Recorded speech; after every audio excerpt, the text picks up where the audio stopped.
Il est 20h15, bonsoir à tous. Nous commençons par les titres. 3 personnes décédées, une toujours portée disparue. C'est le bilan des inondations qu'a connu hier la province de Taroudant. Leur maison a été emportée par les eaux de la rivière d'Ourgui, près de la commune d'Oulad Barhil. Les feux continuent de ravager Fort McMurray. Cette ville canadienne a été vidée de ses habitants depuis bientôt 48 heures. Le gouvernement de la province de l'Alberta décrète l'état d'urgence. Un musulman est en passe de devenir maire de Londres. Les sondages créditent le travailliste Sadiq Khan de plus de 10 points d'avance sur son principal rival, le conservateur Zach Goldsmith. Les Londoniens étaient appelés aux urnes ce jeudi pour les départager. Et dans la chronique culturelle hebdomadaire de Samia Harissi, elle nous fera vivre l'ambiance du concert de la chanteuse qui s'est produite hier à Casablanca, d'où elle entame une tournée à travers le Maroc. 3 personnes d'une même famille ont péri suite aux inondations dans la province de Taroudant. Les pluies diluviennes que la région a connues hier ont causé la crue de la rivière Ourgui qui a fauché la maison des victimes. Leurs corps ont été retrouvés en fin d'après-midi. À Oulad Barhil, le drame a eu lieu. Les recherches se poursuivent pour retrouver une personne toujours portée disparue. Reportage Hussein Ozig, le récit est d'Amina Abdelkhalak. Les séquelles des inondations sont toujours visibles dans la région de Taroudant. À proximité de l'Ouadouri, les recherches se poursuivent. Les habitants de ce village sont à l'affût du moindre indice pour retrouver la dernière personne toujours portée disparue après les inondations d'hier. Les 4 portés disparus viennent de la zone de Tizintast. 3 corps sans vie ont été découverts pour l'instant. Nous avons retrouvé un corps sous ce pont. La dépouille d'une autre femme a été découverte ici, sous les décombres. Le garçon a, lui, été retrouvé mort un peu plus loin. Nous sommes à la recherche de la 4e personne. 1 heure de violente averse a suffi pour faire déborder l'Ouadouri. Un torrent d'eau a emporté sur son passage la maison de toute une famille avant de dévaster une bonne partie des richesses naturelles de la région. Une demi-heure de plus aurait été fatale pour toute cette région. J'espère qu'un tel drame ne se reproduise pas. Ces averses ont causé des pertes humaines et ont détruit les arbres. La grêle a détruit beaucoup trop d'arganiers. Cela va nous coûter cher, mais le plus terrible, ce sont les personnes mortes dans ces averses. De grosses averses annoncées avec 48 heures d'avance. La direction de la météorologie nationale et les autorités locales avaient pris toutes les précautions nécessaires. Mais cela n'aura manifestement pas suffi face à ces pluies diluviennes. Et les images de ce reportage sont signées Adil Bouzkri. À cause des averses orageuses d'hier, 4 routes ont été coupées à la circulation, celle reliant Marrakech à Ouarzazate, le tronçon Ouarzazate-Taroudant, celui de Marrakech-Taroudant et Marrakech-Demnet. Pour plus d'informations, vous pouvez appeler le numéro qui s'affiche sur vos écrans. La COP 22 sera celle de l'action, c'est ce qu'a affirmé à Washington la ministre déléguée chargée de l'environnement, Hakim Al-Haiti, qui est aussi envoyé spécial pour la mobilisation et le comité de pilotage de la COP 22. Hakim Al-Haiti prenait part hier à une cérémonie marquant le lancement du sommet Action Climat 2016 qui débute aujourd'hui dans la capitale fédérale américaine. Organisée par les Nations Unies en partenariat avec la Banque mondiale, cette rencontre vise à accompagner les efforts engagés pour mettre en œuvre des actions concrètes en matière de lutte contre le changement climatique. Et comme vous voyez sur ces images, c'est Ségolène Royal, la ministre de l'écologie française, et Ban Ki-moon, le secrétaire général de l'ONU, qui ont donné le coup d'envoi aux travaux de cette manifestation. Et je vous propose à présent d'écouter Hakim Al-Haiti, qui intervenait en marge du Climat Action lors d'une conférence dédiée au transport durable. Le Maroc est peut-être parmi les pays, les premiers pays qui a levé la subvention sur les énergies fossiles et qui a assis une cohérence au niveau des politiques publiques en développant les énergies renouvelables d'un côté et en levant la subvention sur les énergies fossiles de l'autre et en libéralisant le prix de l'énergie fossile. Aujourd'hui, je pense qu'il ne s'agit pas que des pays en développement qui subventionnent les énergies fossiles. Il y a 600 milliards de dollars qui sont injectés pour subventionner les énergies fossiles. Pas de répit à Fort McMurray. Les feux continuent de ravager des secteurs entiers dans cette ville canadienne de l'Alberta. Fort McMurray a été vidé de ses habitants depuis bientôt 24 heures et certains quartiers ne sont plus que cendres et carcasses calcinées. Les vents soufflant jusqu'à 40 km à l'heure ont attisé les feux de forêt et de broussailles. Wadiadada. Ces images sont dignes d'un film catastrophe, mais c'est pourtant bien la réalité à laquelle sont confrontés les Canadiens de la région d'Alberta. Depuis le 1er mai, de violents incendies de forêt font rage dans le nord du pays. En moins d'une semaine, au moins 10 000 hectares ont été ravagés et par miracle, aucun mort n'est à déplorer. C'est vraiment éprouvant, nous dit cette dame, de ne pas savoir ce qui a été brûlé, ce qui ne l'a pas été, ou de savoir quand est-ce qu'on pourra rentrer chez nous. Pour l'instant, nous sommes ici, assis, et tout ce qu'on voit, c'est d'immenses flammes rouges.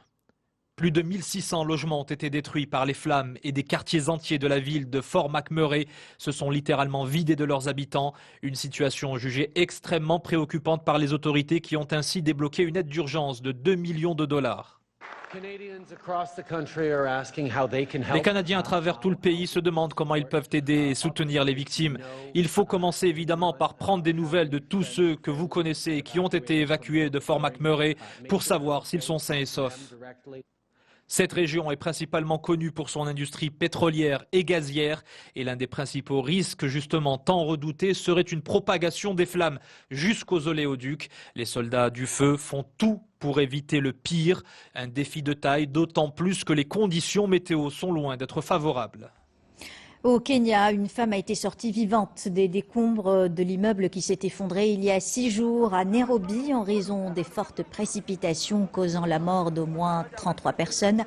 Cette femme avait été retrouvée ce matin par les équipes de secours qui ont mis plusieurs heures à la dégager des ruines de l'immeuble situé dans un quartier pauvre à l'est de la capitale kenyane.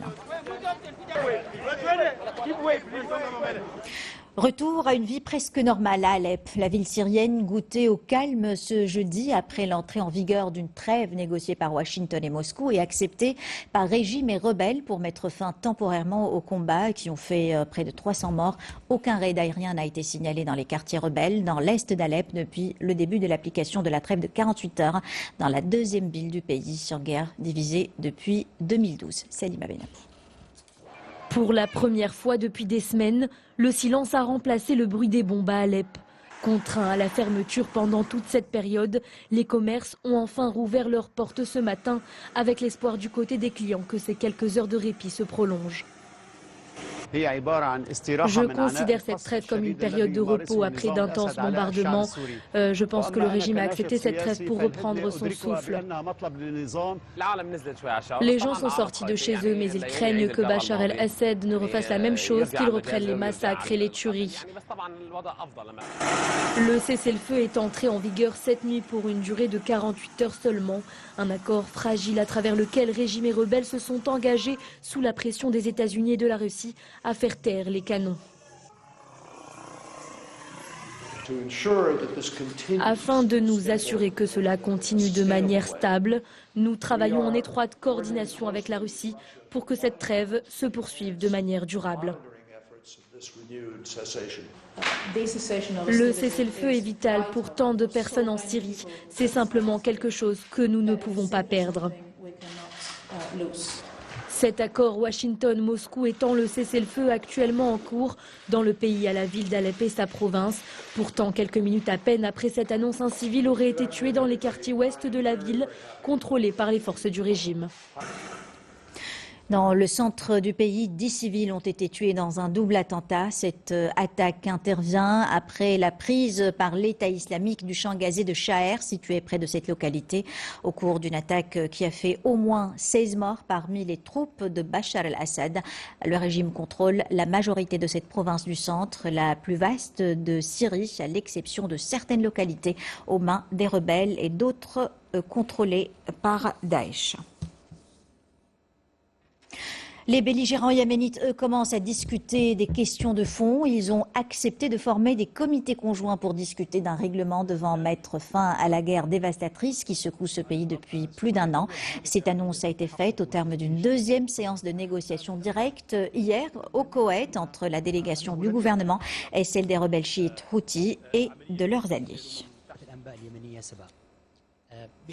Je vous le disais en titre, un musulman est en passe de devenir maire de Londres. Les Londoniens étaient appelés aux urnes ce jeudi pour élire le successeur du maire sortant de la capitale britannique, Boris Johnson. Les sondages créditent le travailliste Sadiq Khan, un musulman fils d'un chauffeur de bus pakistanais de plus de 10 points d'avance sur son rival, principal adversaire, le conservateur et fils de milliardaire Zach Goldsmith. Wadia Dada pour les détails. Voici l'homme politique pressenti pour devenir le nouveau maire de la capitale britannique. Accompagné de son épouse, Sadiq Khan a accompli son devoir de citoyen ce matin dans son quartier londonien. Dernière pause devant les photographes pour ce quadragénaire musulman avant de lancer. Merci beaucoup pour vos votes, c'est très important, c'est une élection cruciale. Face à lui, dans cette course à la mairie de Londres, le très conservateur Zach Goldsmith, fils de milliardaire, il rêve lui aussi de succéder au charismatique Boris Johnson. Mais encore faut-il pour ce faire séduire les électeurs préoccupés par des considérations purement sociales, à commencer par les questions liées à l'accès au logement. Londres devient inégalitaire, c'est le sentiment que j'ai en tout cas. La société à Londres est divisée en deux parties et je pense qu'il serait mieux que ces deux parties n'en forment qu'une, un Londres uni. Dans moins d'une heure, les bureaux de vote fermeront. Les résultats ne seront connus que demain. Ceci étant, les derniers sondages donnaient une confortable avance à Sadiq Khan et il aurait sans doute fallu à Zach Goldsmith bien plus que le soutien du Premier ministre et du maire sortant pour inverser la tendance. Et c'est le Tunisien Taïeb Bachouch qui est le nouveau secrétaire général de l'UMA. L'ancien chef de la diplomatie tunisienne a été nommé en remplacement de son compatriote Habib Ben Yahya. La nomination du nouveau chef du secrétariat général basé à Rabat intervient à l'occasion de la 34e session du Conseil des ministres des Affaires étrangères de l'UMA tenue dans la capitale tunisienne. Les moyens de renforcer la coopération bilatérale au centre des entretiens à Rabat entre Abdillah Ben Kiren et le ministre délégué japonais des Affaires étrangères Yoji Mito. Cette rencontre a été l'occasion de mettre en exergue la qualité des relations d'amitié et d'estime mutuelle unissant le Maroc et le Japon. Yoji Mito a exprimé à cette occasion son admiration pour la stabilité dont jouit le royaume et le dynamisme que connaît l'économie nationale. Le projet de loi de la restructuration de l'AAK a été adopté aujourd'hui au Conseil de gouvernement. Le texte vise à renforcer les compétences des structures de la haute autorité de la communication audiovisuelle 10 ans après sa création, et cela afin de garantir la transparence du champ audiovisuel. Reportage Brahim Meta, le récit de Kautsar Dahdoua. Élevée en 2011 au rang d'institution constitutionnelle, la Haute Autorité de la Communication Audiovisuelle est au cœur d'une nouvelle réforme. Un projet de loi portant sur sa restructuration a été adopté aujourd'hui par le Conseil du gouvernement. Un texte qui vient consacrer les principes du droit à l'information et de la liberté d'expression et de communication audiovisuelle. Ce projet vient renforcer les compétences et les mesures d'intervention de la Haute Autorité de la Communication Audiovisuelle. Il a pour objectif de garantir la transparence et l'indépendance du secteur audiovisuel national. Autre nouveauté apportée par ce texte de loi, l'élargissement du droit de saisine de l'AAK à tout téléspectateur estimant qu'il y a eu infraction des lois régissant le secteur de la part des chaînes de télévision et des stations radio nationales. L'objectif est d'établir un lien direct entre cette structure et les citoyens tout en renforçant la présence de la société civile. Jusqu'ici, seuls les partis politiques, syndicats et associations reconnus d'utilité publique avaient la possibilité de saisir directement l'AAK. L'autorité régulatrice du paysage audiovisuel marocain devra donc informer les plaignants de l'issue de leur requête. La représentation féminine dans les différentes instances politiques du Maroc, c'est le sujet d'une journée d'études organisée par le ministère de l'Intérieur à Rabat. En 2009, un fonds de soutien à l'encouragement de la représentation des femmes a vu le jour. Doté d'un budget annuel de 10 millions de dirhams, il avait été créé afin de promouvoir la parité homme-femme dans la sphère publique. Reportage Souad Zetraoui, récit Sarah Japri. Qu'elles soient parlementaires, conseillères communales ou actrices de la société civile, leur combat est le même, celui de promouvoir une meilleure représentation des femmes marocaines dans les différentes instances politiques du pays. L'objectif de cette rencontre est de réfléchir sur les mesures concrètes pour promouvoir une représentation durable des femmes au poste électif. et aussi valoriser leur potentiel.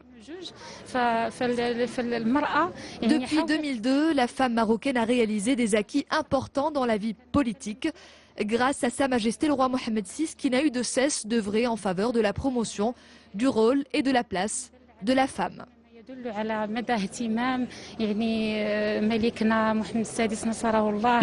En 2009, un fonds de soutien à l'encouragement de la représentation des femmes a vu le jour, doté d'un budget annuel de 10 millions de dirhams. Il a financé depuis sa création plus de 350 projets pour promouvoir la parité homme-femme dans la sphère publique. Notre plan d'action devrait répondre aux attentes des femmes marocaines. Nous avons comme partenaire l'école de gouvernance et d'économie, premier établissement marocain de sciences politiques. Avec la création de ce fonds, le gouvernement s'est engagé à prendre des mesures visant une représentation des femmes supérieure au seuil de 12%, un fonds qui avait été doté d'une enveloppe de 12 millions de dirhams pour encourager les femmes à se présenter au communal de l'an dernier. Nous allons maintenant à El Jadida où s'est ouvert la 4e édition du Forum de la mer. Des experts et des acteurs économiques et sociaux prennent part à cette rencontre dont le but est de sensibiliser le grand public aux enjeux essentiels liés à la mer. Reportage Hassan El-Ahmadi, le récit de Nsamash. C'est devant un parterre de décideurs, d'experts, d'enseignants-chercheurs et de nombreuses personnes issues de la société civile que la 4e édition du Forum de la mer s'est ouverte hier à El Jadida. Au programme, une série de tables rondes et de conférences en présence de personnalités nationales et internationales.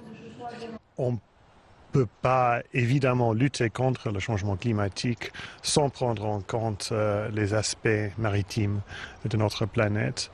La mer joue un rôle extrêmement important pour l'oxygène, pour l'absorption de la CO2, bien sûr en termes de ressources halieutiques.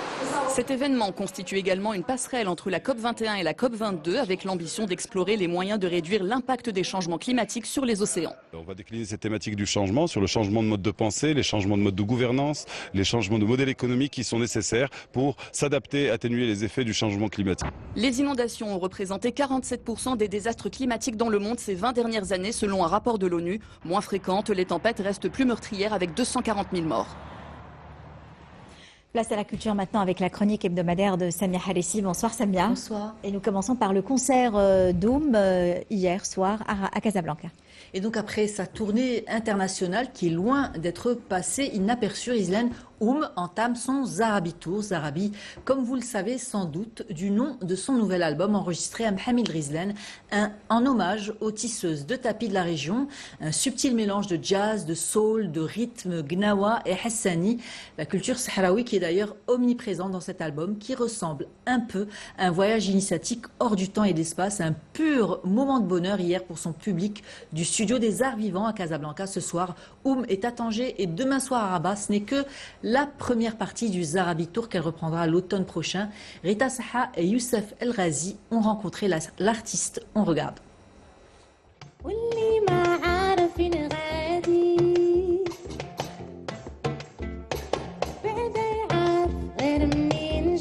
Une voix suave et un univers envoûtant agrémenté de sonorités gnawi, jazzy et hassani.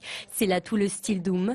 Après le succès de Soul of Morocco, la chanteuse sahraouia a enregistré pendant plusieurs jours dans le désert de Mohamed Rizlan, à même le sable, son nouvel album, Zarabi.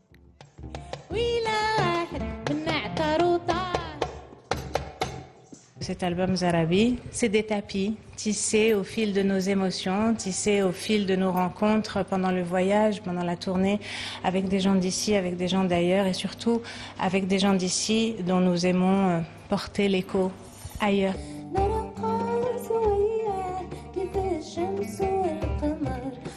Après une longue absence sur la scène marocaine, la diva du désert revient chez elle en compagnie de ses musiciens originaires des 4 coins du monde.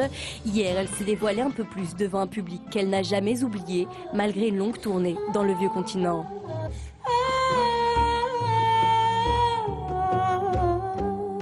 Et Dieu merci, ça s'est très bien passé aujourd'hui parce qu'ils m'ont prise telle que je suis, dans mon naturel, avec ou sans turban. Exactement comme je suis. Avec ou sans turban, mais surtout jamais sans sa mlahfa, Oum innove toujours en restant elle-même, un style qui a conquis le public casablancais. C'était vraiment magnifique. Oum dégage 30 ans d'inspiration étant de toutes ces chaleurs et tout ça. C'était génial, franchement, ça vaut la peine en fait, venir en concert, c'est de la bombe. Poursuit sa tournée dans le royaume dès ce soir à Tanger, puis demain à Rabat. L'occasion pour les mélomanes de voyager grâce à sa voix exceptionnelle au pays des 1001 nuits et découvrir ou redécouvrir ses tubes Lia, Agi ou encore Taragelt.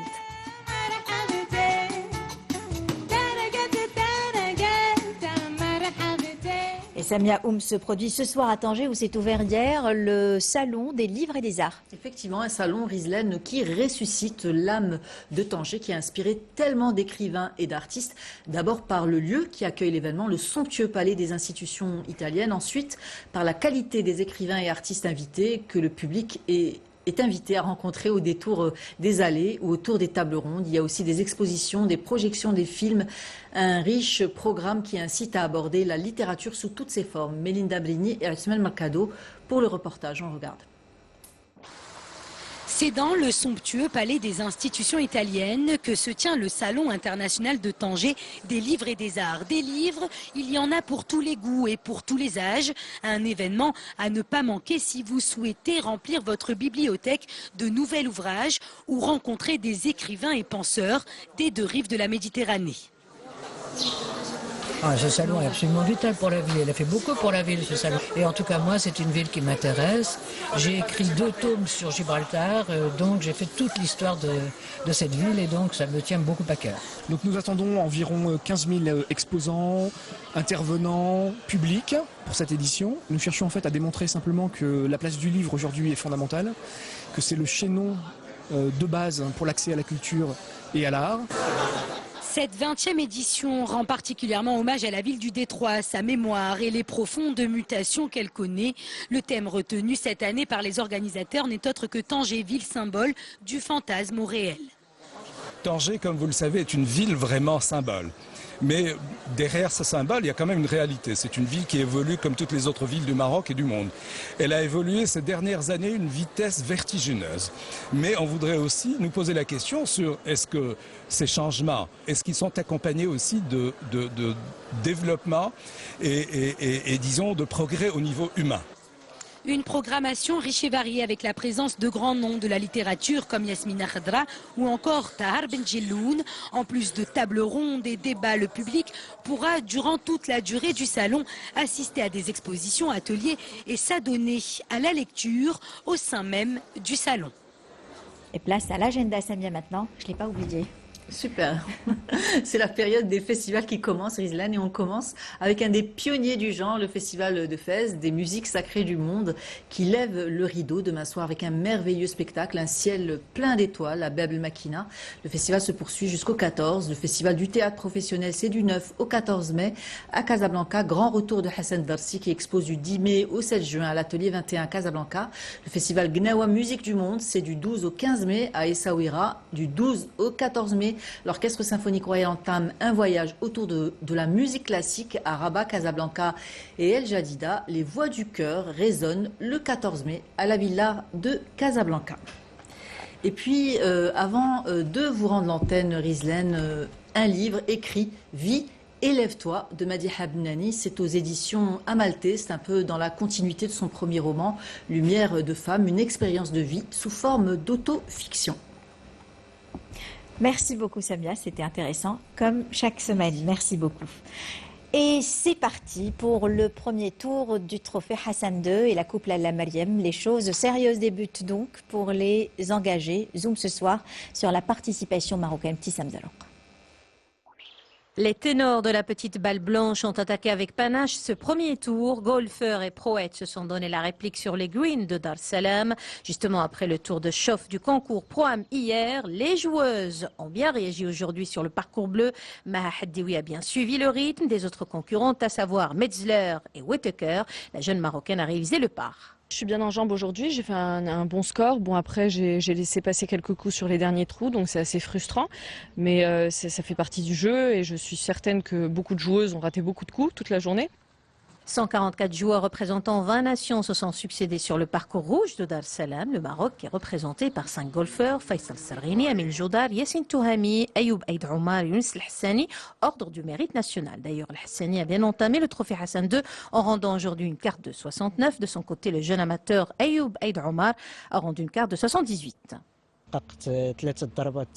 Cette journée était de très bon augure pour moi. J'ai réussi moins 3 coups sous le par. Forcément, je vais être classé au 10e rang. J'espère rester sur cette lancée demain. C'est mon première fois que je joue un grand tournoi, l'European Tour. Aujourd'hui, j'ai bien tapé la balle. Le jeu, il est là. Il y avait juste quelques erreurs. Et demain, je pense que ça sera mieux. Si la Britannique Florentina Parker a réussi son entrée avec moins 5 sous le par, du côté masculin, c'est le trio Linard, Laporta, Skinner qui a excellé avec moins 4 sous le par. Demain, place au 2e tour. Et nous terminons cette édition avec ces images de 7 hommes parmi les plus grands du monde qui se sont promenés hier à Paris sous les regards ébahis des passants. Voilà, là c'était au pied de la tour Eiffel.